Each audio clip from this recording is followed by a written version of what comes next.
Where'd you get those shoes? Easy. They're from DSW. Because DSW has the exact right shoes for whatever you're into right now. You know, like the sneakers that make office hours feel like happy hour. The boots that turn grocery aisles into runways. And all the styles that show off the many sides of you, from daydreamer to multitasker and everything in between. Because you do it all in really great shoes. Find a shoe for every you at your DSW store or dsw.com. It's February, and that means it's Black History Month, even though we like to loudly proclaim that it's Black History Year, or even more, it's Black History every day. But the truth of the matter is that our history has been stolen from us. Oh yes, we've reclaimed bits of it over time, but for the most part, our history is a thing of the past, lost to the winds of change and the whims of the white man. But in the 21st century, there has been a change a-coming.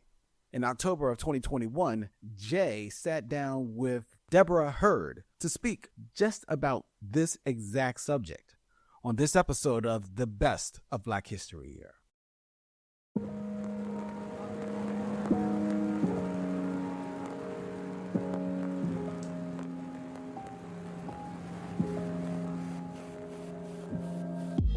It wasn't always like this, you know, living in a world where so much of our history has been debased and whitewashed. Lies about where we come from and who we are have indoctrinated many of us to view ourselves and each other through a distorted lens. But what you see ain't always what you get. I'm Jay from PushBlack, and you're listening to Black History Year.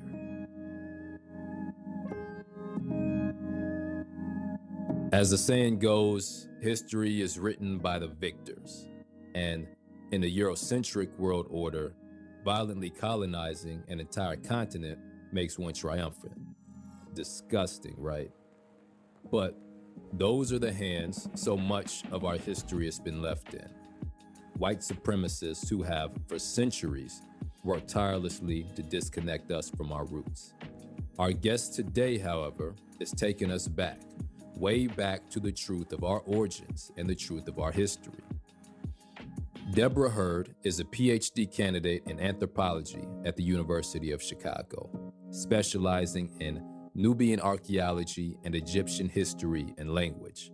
She's excavated sites in the Nile Fourth Cataract region in Sudan and serves as a founding member of the William Leo Hansberry Society, an organization committed to providing African-descended people with access, opportunity, and training in the fields of ancient Nile Valley and Northeast African studies. Yeah, she's the truth. But before we talk with Debora, we'll hear the story of Cheikh Anta Diop, the Senegalese scholar whose revolutionary work shifted the entire world's view of African peoples.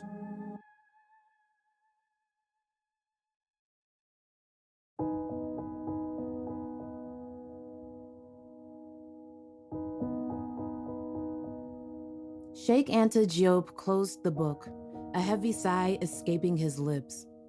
He rubbed his eyes, exhausted and dissatisfied with yet another narrative disavowing African origins. The Western, centuries-old ideas of white superiority had far-reaching effects.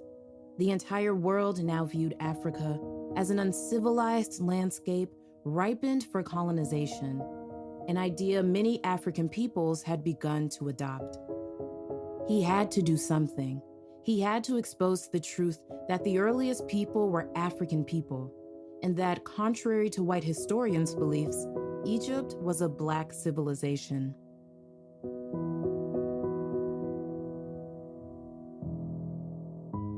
Disgust spread throughout the academic world.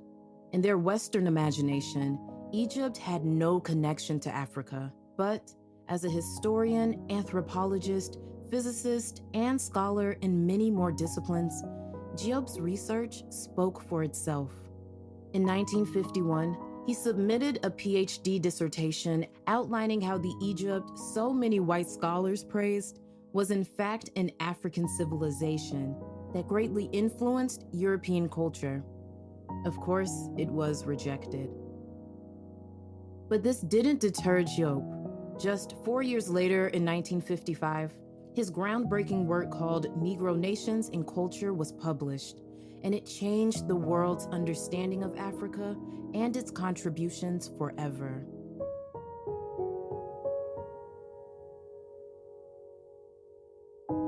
The 1960s saw Diop back in his home of Senegal.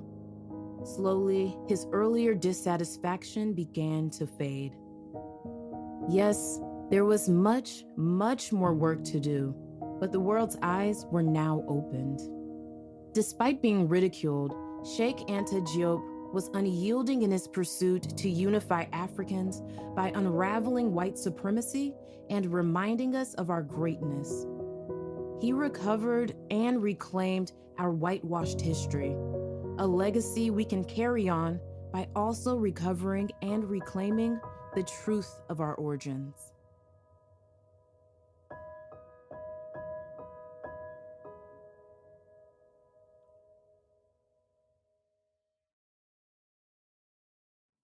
Deborah, what does Black liberation look like to you?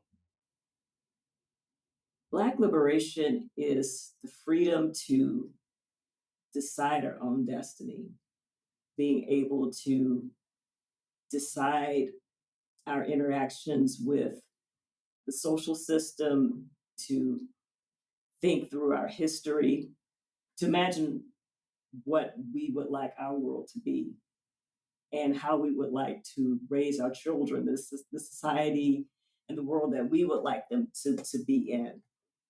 It's freedom from oppression, freedom from poverty, every person being able to imagine what their trajectory in life will be and be able to pursue that without obstacles, being free from economic and political aggression and oppression.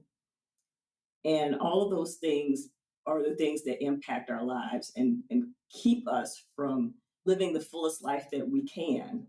And for me, that is the essence of liberation.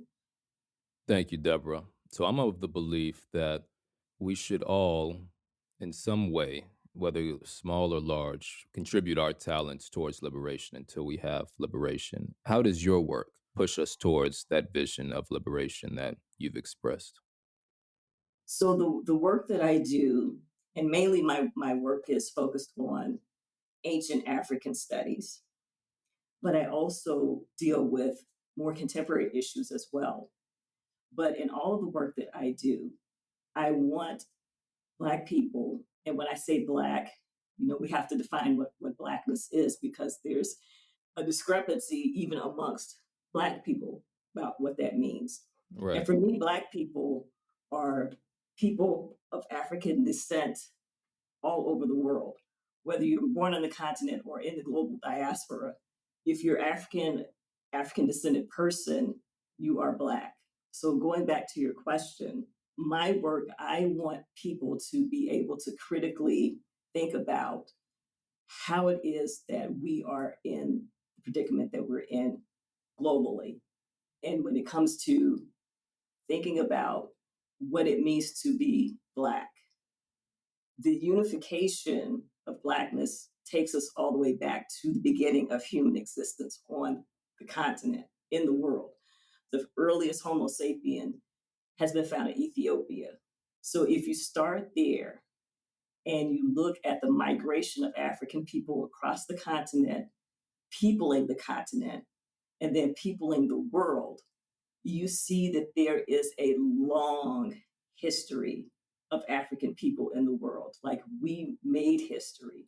So unlocking that long trajectory of common history, but it also helps us to think past or break down that wall, especially in the United States, because a lot of people get hung up on slavery. Slavery is that wall, that mental wall. And we need to break down that wall, that barrier that keeps us from thinking about the long duration of our history. Our history did not begin with slavery. And so I think the work that I do is one way to start breaking down those mental barriers that keep us from being able to clearly see those inequalities and oppressions that keep us from flourishing as people. Most of us in America are taught that, slavery was the beginning of our history, essentially. Was that your experience as well? How did you come to form your perspective of how our history could be used and where it should begin? It's funny because that road is not a straight one. But I think that there were seeds planted all along the way. But I would say my first teachers, of course, were the elders in my family. And we can never discount the value of the history that we get from our elders in our own families. So I didn't start school until first grade. So I was actually at home with my great great aunt, and she was born in 1901. So she was already about 70 years old when I was a little kid. And so to me, she was ancient. But I literally sat at her feet, and she told me all kinds of stories. So I know my great great grandmother, who was her mother, I know her as if I had actually been in the house with her and had discussions with her because she told me so many stories. And I think that having that link opened my mind at an early age to be able to think about what does history mean.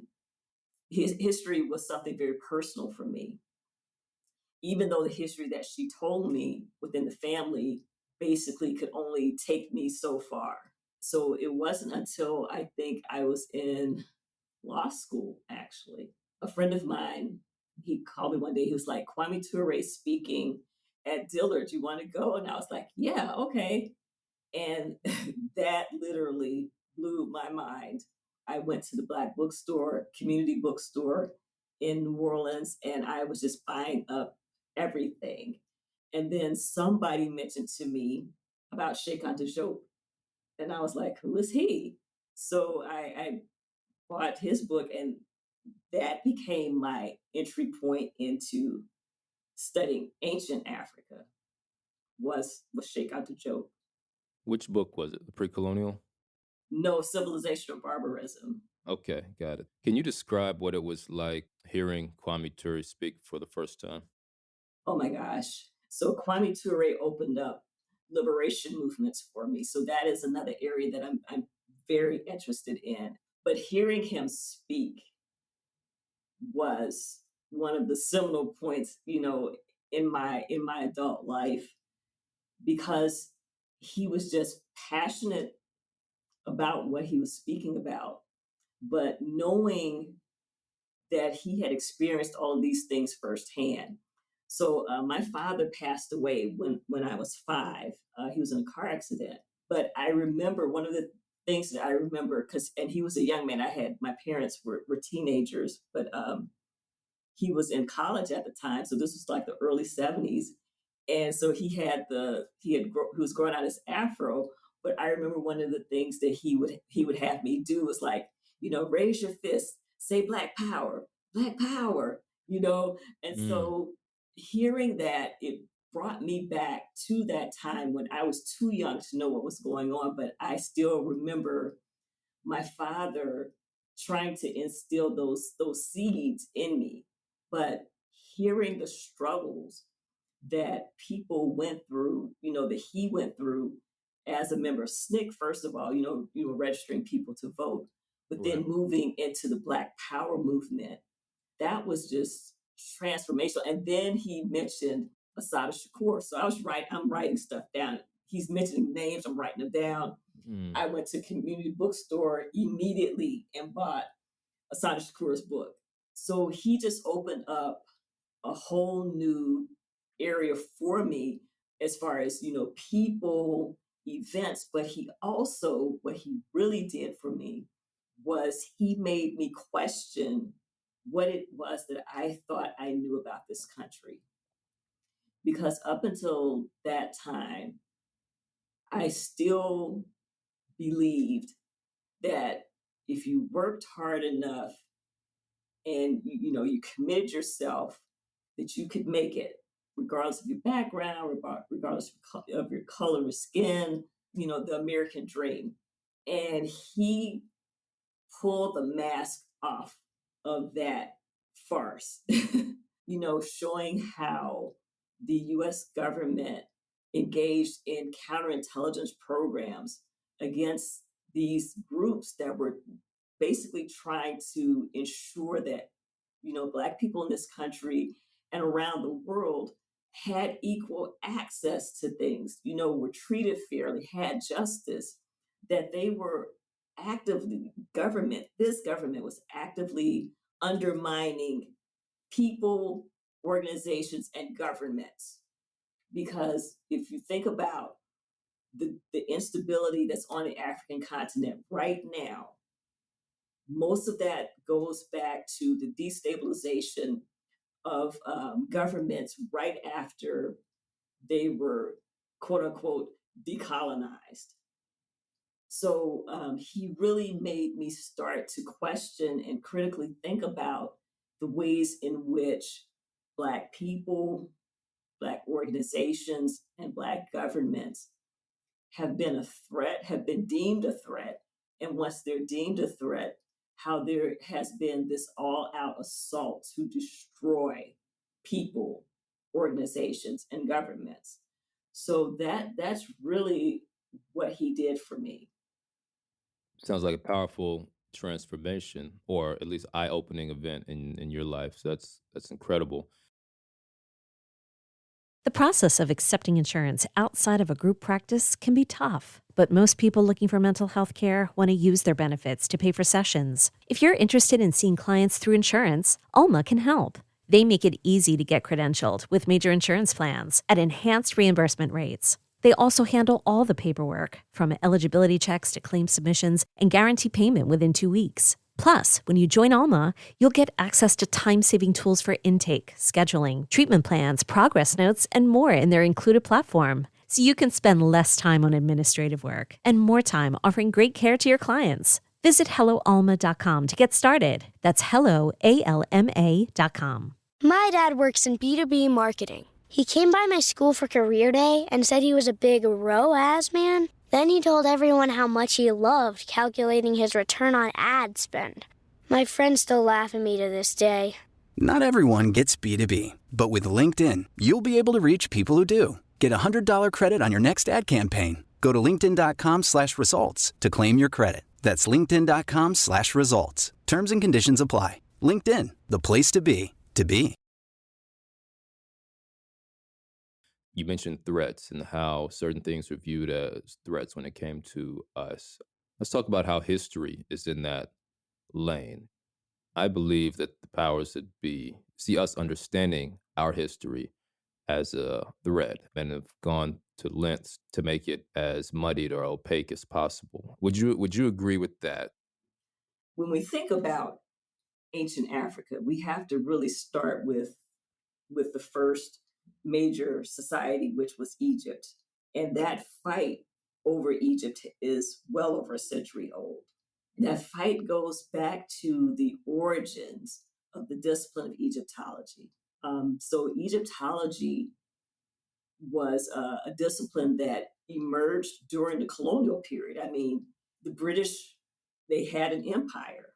And so most of the early Egyptologists came from Britain or France or Germany, all colonial powers on the African continent.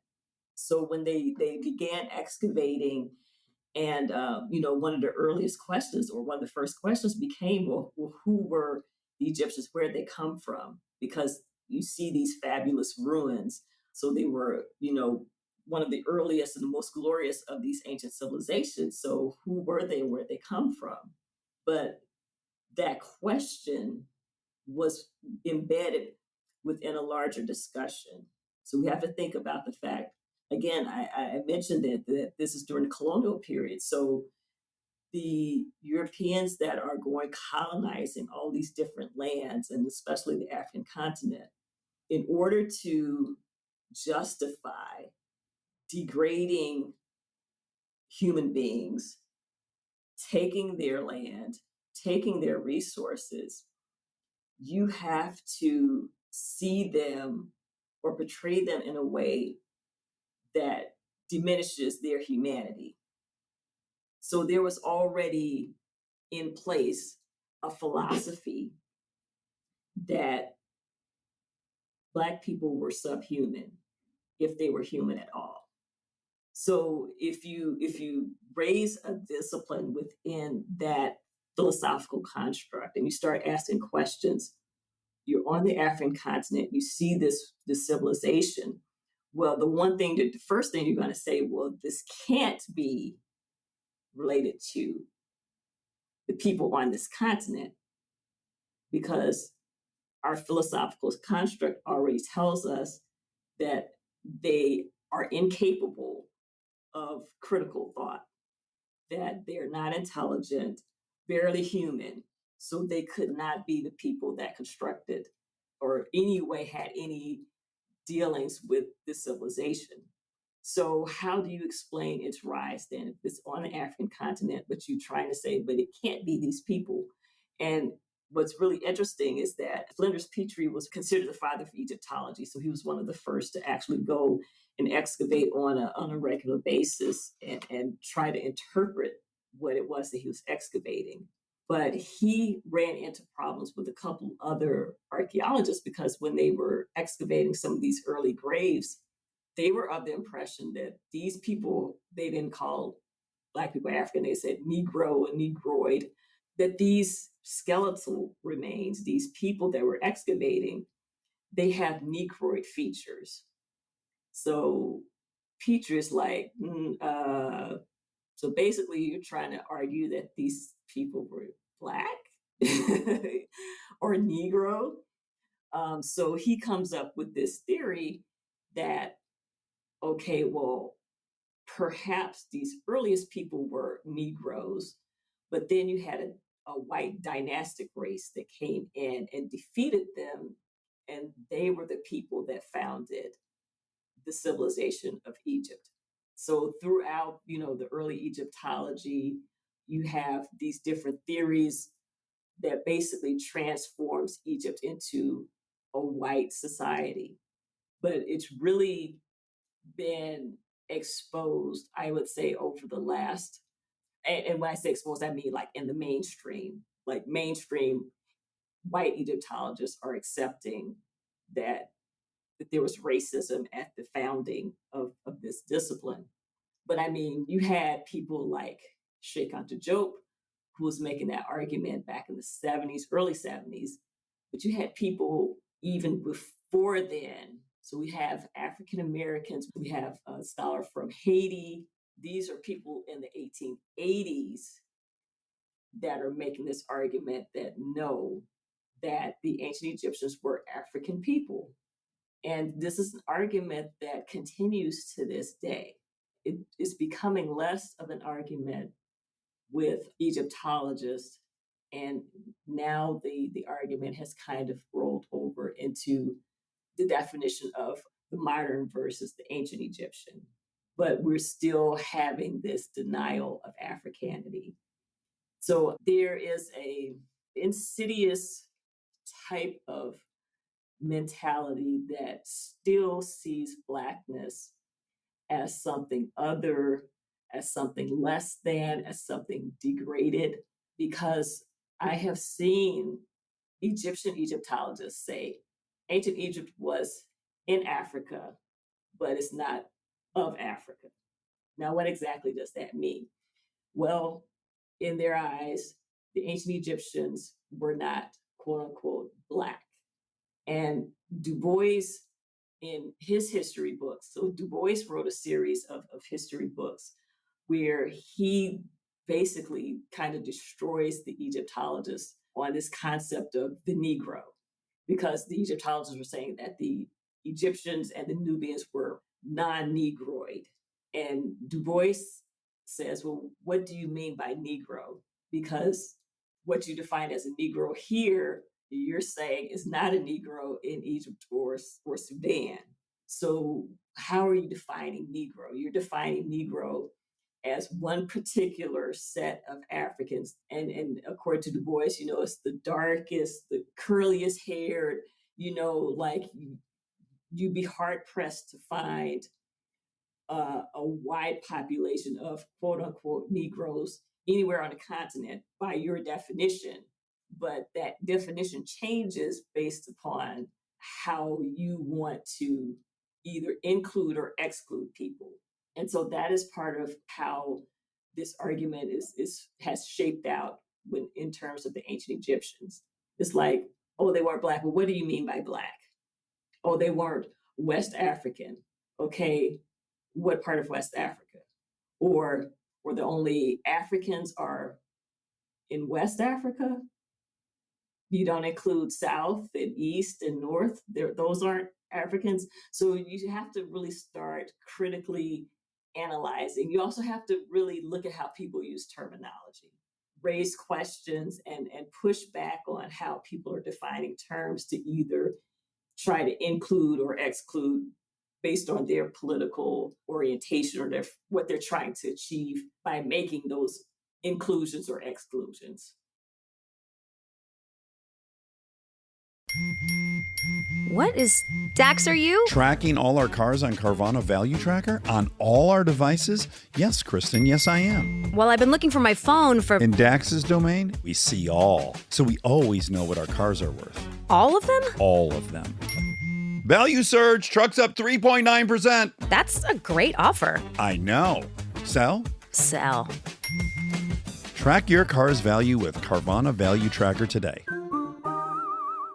If you have health insurance, you might be able to see a personal dietitian for $0 out of pocket. Nourish connects you with a dietitian that fits your needs, covered by your insurance. Nourish accepts hundreds of insurance plans, and 94% of patients pay $0 out of pocket.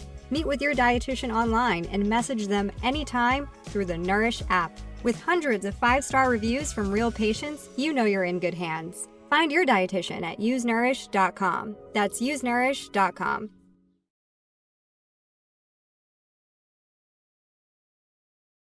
When I was first learning about ancient Egyptian history in the Nile Valley, it amazed me how just the vastness of the history. And I think that's something that's difficult for us today to wrap our minds around. We're talking about thousands of years, not a couple hundred years, right? We're talking about thousands of years. So I could see how, people can pick and choose from which period they may be referring to and saying, okay, no, these were the ancient Egypts and they were definitely, this way or that way. So you made another point about what it means to have Negroid features or to be African. And, I'd like to dig into that some more, because something I even hear people in our own community say today was, well, so what? Why does it even matter, right? Because, most of us came from West Africa. Are you able to speak to that in terms of like, why should we, Black folks in America, or any Black folk that can't trace their lineage directly to ancient Egypt, right? Why should we even care about what was going on there and how it relates to Africans around the continent? One of the first things we have to recognize is that from the very beginning, African people were migratory. They didn't stay in one place. If Homo sapien that emerged in Ethiopia had stayed in Ethiopia, where would everybody else be? So we see throughout the history that groups of people were moving across the continent. They were moving east-west and they were moving north-south. And that is the real issue about who the ancient Egyptians were. It's not one group of people. It's not one group that just settled and it's like, oh, we're the Egyptians. Throughout Egypt's history, there were people moving in and out of the Nile Valley. And we also have to look at the connections with ancient Nubia. So we tend to make too much of a distinction between these groups of people on the Nile River. But people in Nubia were moving north into Egypt. People in Egypt were moving south into Nubia. So there is a lot of movement going on. Why is that important for people in West Africa? Because people in West Africa did not stay in one place. When people are doing these DNA tests and they say, oh, you're 35% blah, blah, blah, from Guinea-Bissau. And people were all excited. It's like, okay, but do you realize how many ancestors you had to get back to the continent? And you think that all your ancestors came from that one place? And we're looking at modern populations of people that live there. Your ancestors, their group may have migrated, they may have been living there, but they may have come from a neighboring region. So that's one thing we have to understand, migrations, and people didn't just stay in one place. So if people did not stay in one place, there is a sharing of genes. So, DNA is being shared, cultures are being shared. So that is one of the things that Sheikh Anta Diop was talking about, is that if you trace far enough, there are cultural continuities that you can see that override some of the cultural distinctions. Sheikh Anta Diop was an interesting figure because he was not only an Egyptologist, he actually was a scientist, first of all. He was a chemist, and he created the first C14 lab on the continent. So he was doing his own C14 dating, which is awesome to think about. But Sheikh Anta Diop was also very much an activist. And so he was writing about how Africa needed to do certain things to become economically viable. He was talking about cultures, so how the continent could overcome all of these ethnic cultural differences by looking at the cultural continuities that connected them all. So he was showing that historically, a lot of these regions that have been artificially divided up into countries, they share the same culture. And so that's one of the things that we really need to think about and consider. For me, as a person who grew up in the diaspora and not knowing exactly where my family came from, I feel like everywhere I place my foot on the African continent is home. And I will defend home for myself, for the people in the diaspora, and for the people on the continent. So that's why I'm passionate about African history, because, like I said, any place I place my foot on the continent, I feel is home for me. So do you believe that, understanding and embracing the cultural continuity today is one path towards unity in the diaspora? Definitely. And that's an issue that we're kind of addressing now. I mean, and this comes out, especially when you're dealing with students in universities, coming together and coming from the continent, coming from the Caribbean, coming from the South, coming from the West. We come with our own predispositions, we come with our own biases, we come with the things that our parents have taught us, but mostly we come with the things that media has told us about each other. And so people come thinking that our cultures divide us. And that's why I keep going back to the question about what does it mean to be Black? Because I've been having a discussion with some students, and in referencing students from the continent, students in the diaspora, I hear, well, the African students want to do this, but they don't feel that the Black students. And I'm like, hold up. Who's the Black students? So the Black students are the African Americans. I was like, no, Black students are all of the students of color.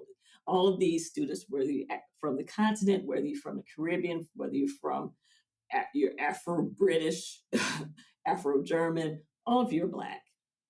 So that false distinction that somehow Black is just African American is like, no, we have to break that down. But then it becomes this thing where people become very segregated because they feel that my culture is not your culture and your culture is not my culture. And it's like, but we need to understand that based on where we are or where we grew up, we had to take the traditions that we had and create something that will help us to exist in whatever environment we find ourselves in.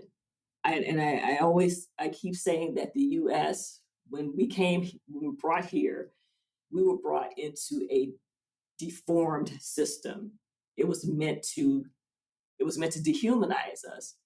So we had to operate under this thing that was trying to deform us. But out of that, we have gospel music, we have the blues, we have jazz. We have created a culture in this country. That does not mean that culture has nothing in common with a culture in West Africa, with a culture in East Africa.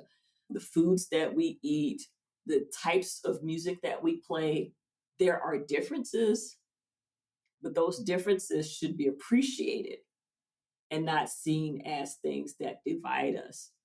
Because if you listen and if you observe and if you taste, you will see the similarities underneath the differences. My area is Nubian archaeology. So I've gone to the Sudan twice to excavate and lived, stayed in the villages for 2 months. And people were asking me, well, what was it like? And I was like, it was like being at home. My family is from rural Georgia. I was the first born in the city. I was born in Atlanta. But my family's, they were from the country where it's red clay. Houses are like a mile apart. You can't see the next house. When I was younger, my great grandparents still had an outhouse. They had, chickens in the yard. They raised their own pigs. We had a cow. So when I went to Sudan, it was like, okay, this looks familiar. Yeah. This, and people were friendly the same way that they were friendly in our hometown. People would drive by, if a car would drive by, people would stop and wave, same way they would do in Georgia. And my great grandparents, a car go by, they get on the phone and try to find out who that was that drove by. And if it was somebody, a family member, that might have moved away or something, people would start showing up at the house to greet you. And then they would invite you, over to their house to eat. And it was a sincere invitation.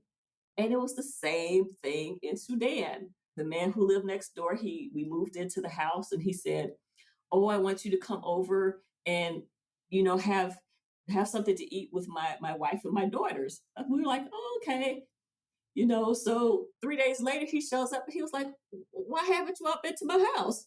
And, we're from the United States. We're like, we're used to people saying, oh, yes, we should do coffee. And, they don't really mean it. No, this man was serious. He was like, we've been waiting for y'all. Why y'all haven't come? Wow. So it's just, eating the food. One of the things that shocked me was we had a little dinner over at our inspector's house at the end of the season. So his sisters were cooking food. And so they brought out an appetizer. And so I looked and I was like, and so they brought out newbies and we saw them growing. So newbies are what we call black-eyed peas, but they roast them instead of boiling them. And so they're very good roast. And so, okay, this is a cultural quote unquote difference, right? But it's like, we eat these, but we just boil them and y'all cook, but they could roast it, so it's like you can understand differences and appreciate them, but that does not separate you from each other. When you think about businesses that are selling through the roof like Aloe, Allbirds, or Skims, sure, you think about a great product, a cool brand, and brilliant marketing. But an often overlooked secret is actually the businesses behind the business, making selling and, for shoppers, buying simple.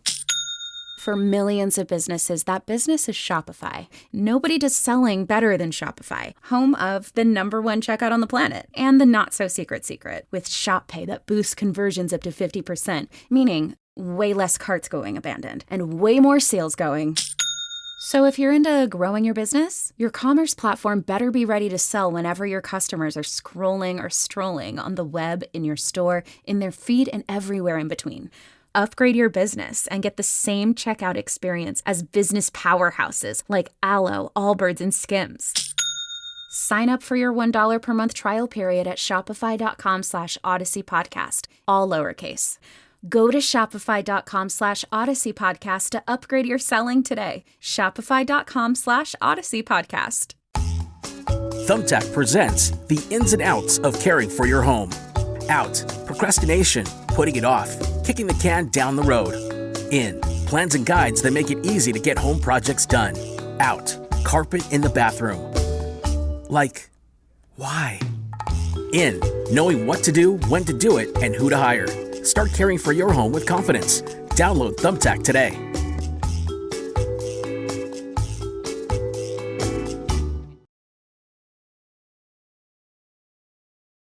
You know, I've not had the opportunity to go to the continent yet, but from what I understand, there are these differences, but the commonalities, I think, outweigh them. And that thing that's Definitely. the thing here. It's like we have much, much, much more in common with Yes. our folks over there and around the world than we do with European culture, European society, even though we're here and we are Right. sort of, we've been raised in it. At the root of it, the core of who we are, I think, is Right. still connected to the continent. I think that if we can step back and think about the ways that, modern society, contemporary society, we're tending to adopt these Western ways. But if you step back a generation or two and think about your interactions with like your grandparents, that gets you back more to that natural, traditional way of being. So, like I said, when I was in Sudan, it was just like me being at my great grandparents. Mm-hmm. And so the way that I interacted with people was just the way that I was brought up because I was raised by my grandmothers.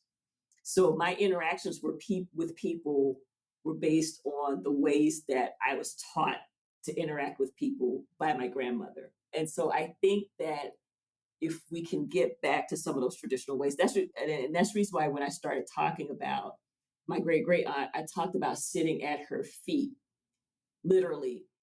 And it's that what's called the intergenerational transmission of knowledge. But that eldership is very, very important to our culture. And it's important for retaining our culture because it shows young children the respect that should be shown to elders, but the elders are transmitting the knowledge of the history of the family, of the community to the young people. And I think that that is part of what's missing. Young children are not having that exposure to the elders that will allow them to have those types of conversations. The history, I really think that that's the root of it. And so, but I have so many stories about my family, and especially people that are now ancestors, about their lives as children and growing up and, like these seminal events that in the family, that become kind of legend. Mm. But it's like I had that, and I've had that since I was a kid because I asked those questions. But it also, I think, really gave me that hunger to want to know more about where we came from generally, because I'm getting that where we came from in my family, but it's like, but how did we get here as a people? And I think that those are the roots of that for me. It is unfortunate that I think, our community is moving farther away from that the more we get assimilated into the mainstream society and see less value in sitting at the feet of our elders. So I see history as a tool. Our history can be used as a tool to learn and implement things that, we may have lost, that may not have been passed down intentionally. And thinking about ancient African civilizations, what comes to mind for you? Something that you've learned that we could use as a people today that we may not be as connected to right now? One of the areas that I've been really taken with has been about the queens, especially the queens of Nubia. We know about a few of the reigning queens of Egypt.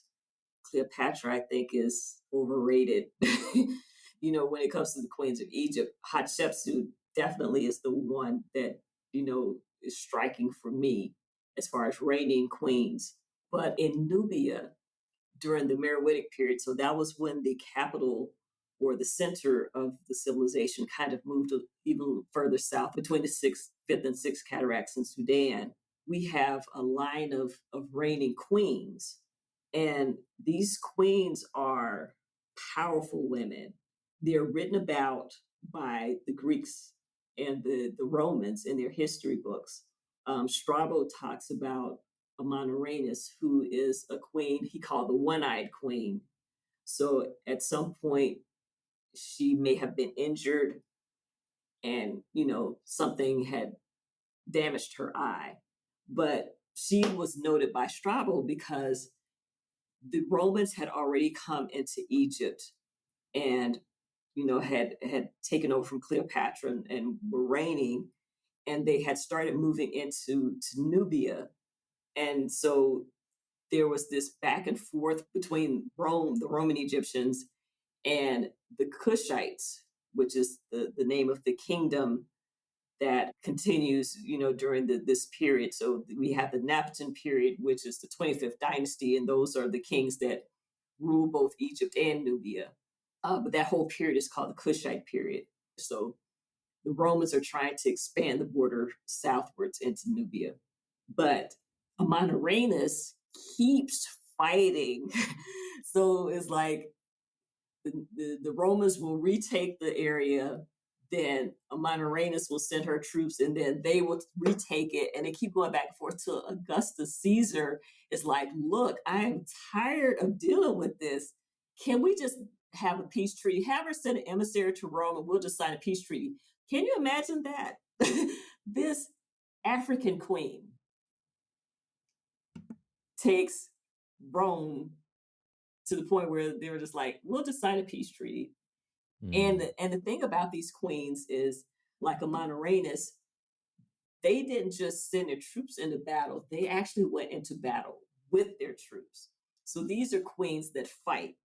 So you see these queens on the sides of the temples. We know that Amanirenas was one that was actively involved. Maybe some of the other ones weren't.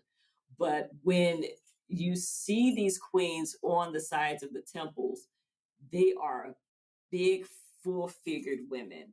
So typically in Egypt, you will see, the slim type woman or goddess. These women are full-figured and healthy.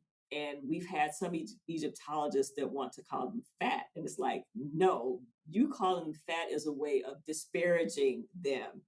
These women are being portrayed as voluptuous. They are beautiful. They are powerful. So you see them, they've got the mace, they've got enemies by the hair, but they're still dressed to the nines. So they're wearing dresses, they're wearing cloaks, they've got on their jewelry. They're very well attired. So their size is a sign of their prosperity, but it's also a show of their beauty, of what is seen as beautiful during that time period. So for me, just the image of these powerful women, the fact that they were able to rule a large kingdom, shows to me that there is something in our history that valorizes women. So if you look at the way that Black women are depicted today in the media, that is totally against our culture. That's anti-African. The woman that's the Jezebel. Women are valorized, they're powerful. That doesn't mean that she's, the little mouse that, always has to be protected. It shows a different type of gender dynamic where women can be powerful, they can exercise authority. And that does not mean that they are taking away anything from men. So there's nothing in the culture that shows that men felt less than because you had a ruling queen. So women were respected, men were respected as well, because we even have a ruling couple, an Atakamani and a Manatore. So for me, it shows a different type of gender dynamic that both honors and respects women while simultaneously honoring and respecting men. It doesn't have to be either or. Our traditional cultures are complementary. And so I think that that's one of the things that we have to get back to is that mutual honoring and mutual respect. One thing I've seen recently from both Black and white folks is, sort of mocking this concept that there were Black kings and queens. And, Black folks being like, well, we all weren't queens and kings, couldn't have all been kings and queens. So it doesn't matter. We shouldn't even think about that. But the way I see it is that if we're raised in a society and looking at these history books and all we see are European people being in positions of power like this, I think that leaves us with a certain image in our mind, right? So obviously not all white people were kings and queens, but being able to understand that we held certain positions of authority and leadership and probably handled it in ways that at times were more just and equitable, I think is powerful. What are your thoughts on that? I know that there was a time when, back in the 70s, when we were starting to reclaim our history, that, people were saying, well, we were kings and queens. No, we weren't all kings and queens, but that does not mean that we did not have respect for ourselves and for our communities. But I think it is very transformative for a young person to know that people that looked like me were kings and queens of their own countries, that people were in leadership positions in their own communities. There is just so much dysfunction in our world when we look at the media about how governments exercise power, even on the continent, but that is a result mainly of colonialism. So we have to look at historically how we were able to maintain systems of power that basically treated all people with respect, but also made sure that all people in the society were taken care of. That's the problem that we're dealing with in our country today. Everybody's not receiving the resources that they need to have a decent life. So, but when we look back historically, we see that it is possible. It is possible for Black people to rule themselves, in their countries, in their villages, in their communities, and do so in a way that everybody gets what they need. So I think that there's a history of Black people being able to exercise authority in a way that is beneficial for everyone involved. And so I think that showing that historically is another way of helping us to see our way forward, because that's what this really is all about. It's Sankofa. Sankofa is looking back to see what we need in order to move forward. What have we lost that we need to go and fetch to move forward? And so I am looking at people like Thomas Sankara, who I love, Patrice Lumumba, just all of these movement people who, brought about the independence and then were either vilified or killed because they wanted to be independent. I want people to really start to think about what are the best ideas that these people had and how can we pull out those ideas and integrate them into policies that we can implement today. So yes, going back and seeing what we can use to take us forward.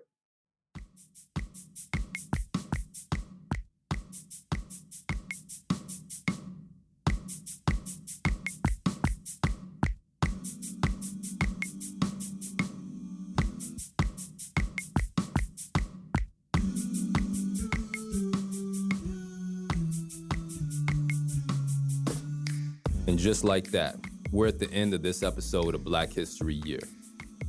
This podcast is produced by PushBlack, the nation's largest nonprofit Black media company. At PushBlack, we agree with Marcus Garvey when he said, "A people without knowledge of their past, history, origin, and culture is like a tree without roots."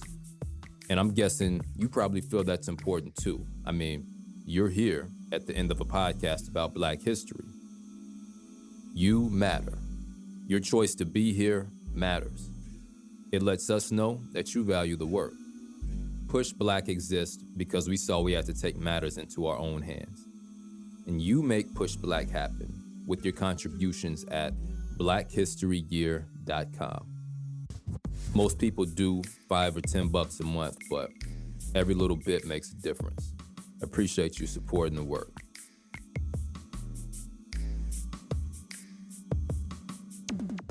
The Black History Year production team includes Tariq Alani, Patrick Sanders, Leslie Taylor Grover, William Anderson, Jareyah Bradley, Brooke Brown, Siobhan Chapman, Tabitha Jacobs, Ebony Jones, Brianna Lambach, Courtney Morgan, Zane Murdoch, Aquia Tay, Tasha Taylor, and Darren Wallace. Producing the podcast, we have Cydney Smith and Sasha Kai Parker, who also edits the show. And Black History Year's executive producer is Julian Walker, and I'm Jay from PushBlack. Peace.